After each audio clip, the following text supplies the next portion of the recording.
Hi అండి, welcome to తెలుగింటి వంటలు. ఈరోజు నూనె వంకాయ చేస్తున్నానండి. కావాల్సిన పదార్థాలు చూద్దానండి. వంకాయలు,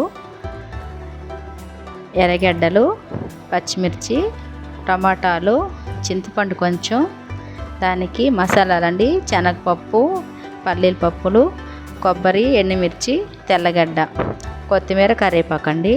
ఫస్ట్ బాండ్లు పెట్టుకొని మనం దాంట్లోకి మసాలా వేయించుకోవాలండి.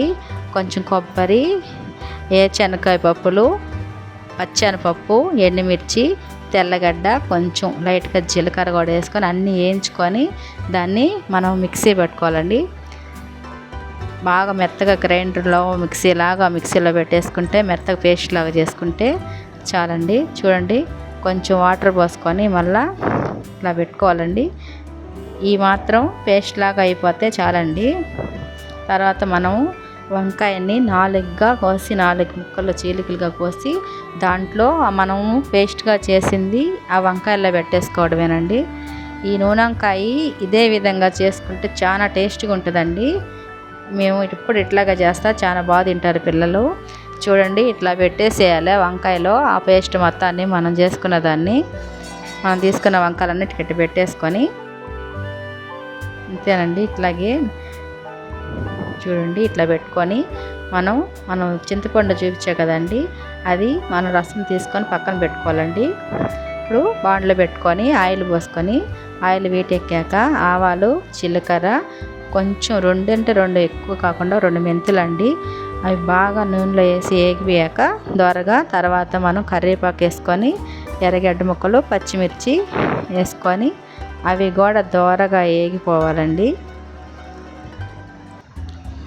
అవి కూడా దోరగా బాగా లైట్గా వేయించుకోవాలి.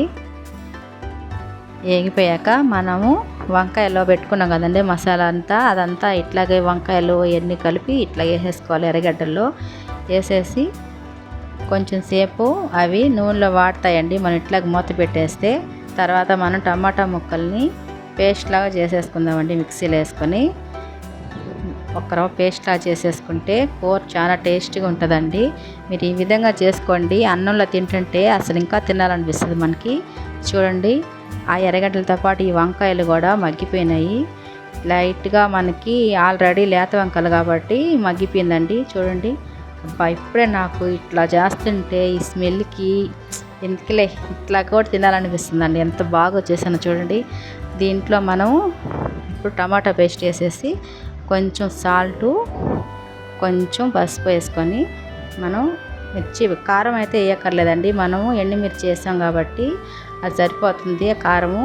ఇప్పుడు దీన్ని కూడా కొంచెం లైట్గా దోరగా వేయించుకొని ఇట్లాగే టమాటా గుజ్జుని కూడా కాసేపు 1 నిమిషం మూత పెట్టుకోవాలండి.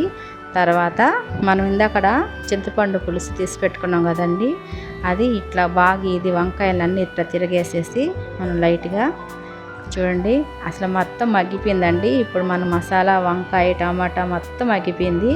ఇప్పుడు మనం కొంచెం లైట్గా చింతపండు పులుసు తీసి పెట్టుకున్నాం కానీ 1 కప్పు చింతపండు పులుసు, 1 కప్పు వాటర్ పోసుకొని కొంచెం అట్లా మూత పెట్టేసామనుకోండి బాగా దగ్గరికి చూడండి ఆయిల్ అంతా పైకి వచ్చేసింది.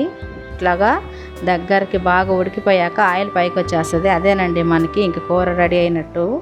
ఎప్పుడైనా సరే వంకాయ కర్రీ చేసినప్పుడు ఆయిల్ పైకి వచ్చేస్తే ఇంక కూర రెడీ అయిపోయినట్టే మనకి. చూడండి, రెడీ అయిపోయింది. టేస్టీ నూనె వంకాయ అయితే నేను రెడీ చేసేస్తానండి. కొత్తిమీర చల్లేసుకొని దించుకొని ఇంకా చూడండి ఇంకా అన్నంలో వేసుకొని వంకాయల్ని సూపర్గా ఉందండి. నాకైతే ఇప్పుడే తినేస్తున్నానండి. మా ఛానల్ని లైక్ చేయండి, సబ్స్క్రైబ్ చేసుకోండి, లైక్ చేయండి, షేర్ చేయండి. Thank you for watching.